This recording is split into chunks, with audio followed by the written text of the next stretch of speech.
Between the Shores, New York, live photo night. New York has no end.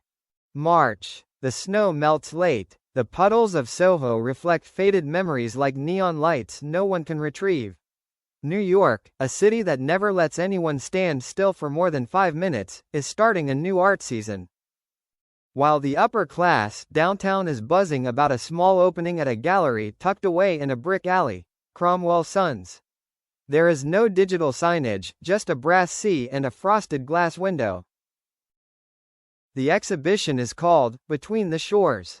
Art connoisseurs say the series juxtaposes two seemingly unrelated sequences of images, a windswept Irish coastline and a salt lake in the Camargue, France, where a small woman stands under a vast sky.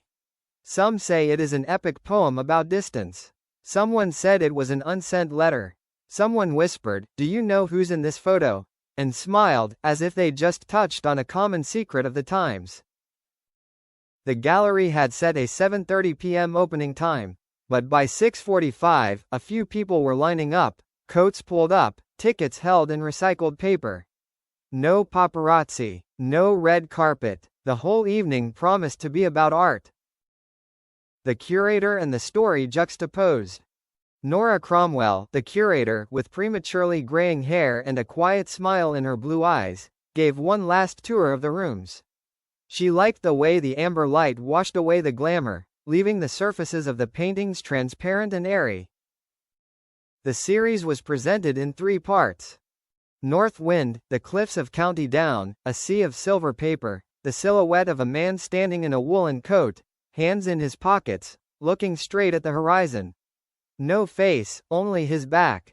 The 4th picture shows a slight tilt of the cheek, enough for someone to recognize him. Salt Lake, Etang de Vaqueres, the water spread out white as feathers. A woman stands at the edge of the water, her skirt not fluttering but fluttering in the wind. Some people turn away, some are just silhouettes. Some look straight into the lens, no defiance, no surrender. Constellations, small black and white photographs, a drizzly inner-city street, a hand on the railing of a wooden bridge, a half-open studio door, a wicker chair in front of an Arles window. In the middle of the frame hangs a palm-sized frame, a paper moon pasted on a postcard. Nora stood in front of the photograph at the end of the hallway, reading the caption she had written. "When the sea and the sky never touch, one knows they belong together in a different way." She was silent. Tonight, she knew there would be stares without needing to say names. First arrival. Jamie Dornan arrived first. He entered through the back door, a habit formed by years of walking past fame without waking it. The gallery manager greeted him with a brief handshake. "Thank you for coming. No press list tonight." Jamie took off his coat, sighed in relief, his shoulders relaxed. He was alone. Amelia was in Dublin tonight, texting, "Go see it. Just see it. You owe it to yourself." He smiled as he read. The peace of an adult is strong enough to stand next to a memory without fear of being crushed by it. He walked into the North Wind room. The first photograph, stone. The second, waves. The third, a back, his back, shrunken into a straight line against the sky. He couldn't remember who had taken that picture. Maybe it was Eamon, his landscape photographer friend, who often joked, "Just stand there, I need a small person to make the whole picture look bigger." Jamie stood for a long time in front of the 4th picture, the profile showing a cold cheek. He touched the glass, saw the man in the picture standing a breath away. "Hello," he thought. "You did well. You've been quiet for a long time, and quiet in the right way." He left the room, walked down the narrow hallway that led to Salt Lake. He didn't need to see the photo's title, just a glance to know. That light, that line, it was her. Not Anna, not the role, it was Dakota, and by her pose and the way she stood, he recognized her in the crowd.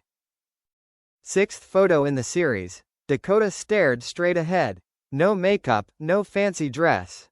Thick coat, wrists sticking out, pale fingernails. Those eyes were dreamy, both near and far. Jamie felt his chest tighten, not with pain, but with the image of someone he hoped life would treat him well. He stood perfectly still. In the corner of the room, a small speaker played background music mixed with the sounds of wind and water. Who had chosen? Nora. No words, just breathing. Oh my God, someone whispered behind him. He's here. Jamie didn't turn. He walked slowly toward the constellation. And he stopped. The moon on the postcard. The paper was fragile and indifferent. A silver curve, innocent as a child's drawing. He wanted to smile. He wanted to say, hello. The last. Dakota Johnson was 15 minutes late. No limousine. No assistant holding her dress. She walked in like a New Yorker out for the night, black coat, hair pulled back, eyes shining in the light of the quiet seasons. She paused in the lobby, took a breath. Why did the gallery smell of damp wood and bitter oranges? Nora chose those candles because she believed that good memories always had a touch of bitterness, so that people could remember them without getting addicted. Dakota looked around. No camera. Strangely, Art had collected all the sounds of the night, packaged them, and sent them away. She entered the Salt Lake room first, as naturally as she strode toward her shadow. She and the sixth photo, the solemn one, saw each other.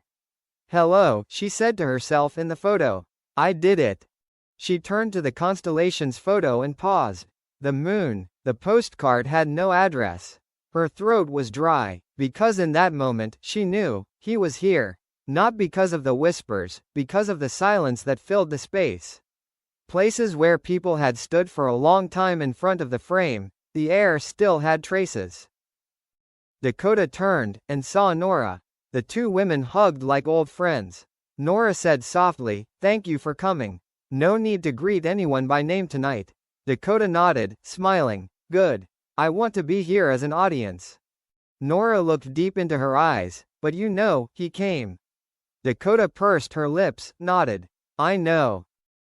An unplanned encounter. Nora knew how to let art do what life sometimes lacks in subtlety. Create a point of intersection without creating two boundaries. She led Dakota quietly along the outer wall, and just as the manager opened a side door for Jamie into the next room, they saw each other. No cameras, no cheers, no selfie sticks. Just the two of them, the music like a breeze. Dakota stopped in front of a small framed moon. Jamie stopped 3 steps away. They didn't hug. They didn't touch. They smiled, fragile smiles like old silk. Jamie, hi. Dakota, hi. Silence. Then, at the same time, as if practiced, they both looked up at the words on the wall. When the sea and the sky never touch, you know they belong together in a different way. Dakota chuckled softly. Nora wrote that?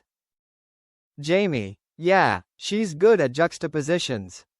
They walked a few steps together, standing in front of the north wind painting, where the Mont's back was turned toward the horizon. Dakota tilted his head. I remember your back looked stronger than that. Jamie didn't help. He sighed. I am glad you came. Me too.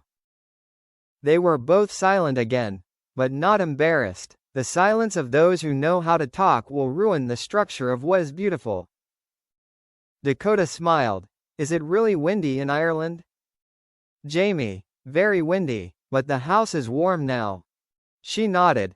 Paris has a lot of rain this season, but I brought a warm coat. They looked at each other, remembering the 2 messages sent through the cold night, thin as a thread, just enough to cover a blanket. A group of guests passed by, stopping in front of the 6th photo. A young girl covered her mouth with her hand. Oh my, those eyes.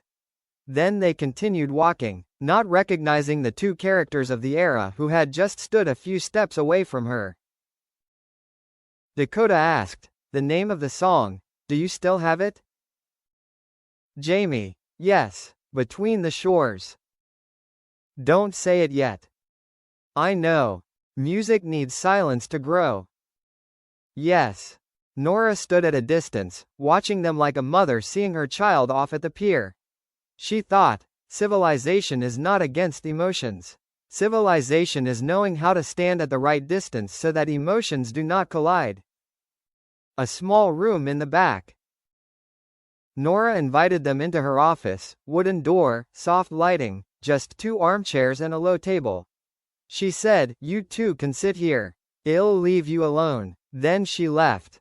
The door closed. New York stood outside. Soho stood outside. Hollywood stood outside. Jamie sat in front, his hands clasped. Dakota sat in the chair opposite, legs crossed, back straight.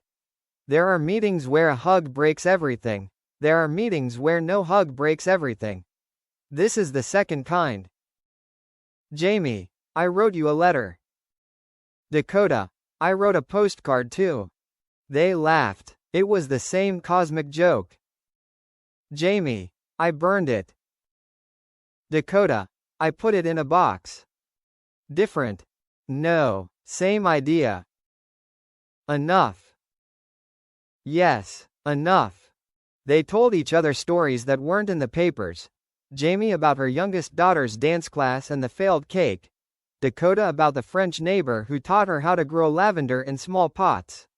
Little things that when two people in love can talk calmly about, mean their hearts know the way home. Dakota looked at her watch. I'll stay 10 minutes. Me too. She hesitated. Jamie. Yes? Thank you for giving me the statue. I didn't give it to you. The stage did it. I just stood where I needed to stand. It sounds Irish. Yes, the wind taught me. She smiled. I see. Before standing, they looked at each other one more time. No searching for signs, no checking for injuries, just remembering each other's faces, in peace. Dakota, I wish you all the best. Jamie, I wish you happiness. She tilted her head. Happiness is a verb, not a noun. I remember. They opened the door. The noise from the gallery rushed in like a breeze. No one noticed. No one needed to notice. The two of them left the room like old friends exchanging books. The room and the painting seemed to breathe. The evening continued. Between the shores gradually filled with customers. Some people stood for a long time in front of the moon. Some took pictures of the words on the wall and texted them to someone. There were young couples holding hands, whispering, "If we ever break up, let's break up like this." Jamie lingered for a while, talking to Nora about the light in the north windroom. Dakota stood in the other corner, listening to a young art student talk about the etched photograph that had made her change her thesis from love to beautiful distance. A group of collectors asked to buy the sixth. Nora smiled and declined. This painting is not for sale. It belongs to us, not the two people in the painting, but all those who have ever passed each other without hurting each other. They looked puzzled, then nodded, as if understanding a new language. New York, after 10 p.m. Dakota left the gallery first. She walked down Prince Street, past a vinyl store that was still open, where The Night We Met was playing on the speakers. She paused for a few seconds and then continued walking. It was still cold, but her chest was warm. Then Jamie went outside. He stopped under a short awning, listening to the sounds of the city. The manager opened the door, gently asking, "Do you want me to call a cab?" Jamie shook his head. "I am going for a walk." He walked across the intersection, where the red light had just turned green. Suddenly, his phone vibrated. Text message. "Thanks for coming. The gallery is beautiful. The moon is so mischievous." He smiled weakly. Nora picked. "How are you?" "Fine. We're in the right place." "Yeah, right place." He hung up. A breeze blew from the river, carrying the scent of water and metal. New York, the city that knows how to blend pain and hope into the same song. Echo on the right. The next day, a few art magazines published articles. No Jamie, no Dakota. Just gentle lines. An exhibition about distance, where people learn to love each other by leaving each other alone. Proof that art can still triumph over the media, at least for a night. Someone online took a picture of the wall with the caption, "To you, my sky. Though we don't touch your sea, we're still blue." The post went viral, not because of the scandal, but because everyone knew someone to send it to. The last letter, unsent. Back at the hotel, Jamie took out a piece of paper. He burned one, but there were things he had to write down, not send, just to know that he had loved enough. Last night New York was like a small church. No bells, no hymns, just vivid frames. I want to tell you that I am proud, not because you stood firm, but because you stood right. I will not send this letter. The sea and the sky will keep it. He folded it and put it in the cover of his notebook. Next to it was the line he had written. Gratitude is a form of love. Gratitude is also a form of love. The balancer. Across the city, Dakota opened the window, letting the wind carry the scent of the Hudson River into the room. She placed the moon postcard on the table, next to a sprig of dried lavender for Marls. She wrote in her notebook, "Thank you for putting the impossible in front of you. I met him, at the right distance. I met myself, up close." She smiled. Happiness is indeed a verb. It must be cultivated every day, with gentle steps and small acts of kindness, like placing a photograph in the right light. Unwritten song.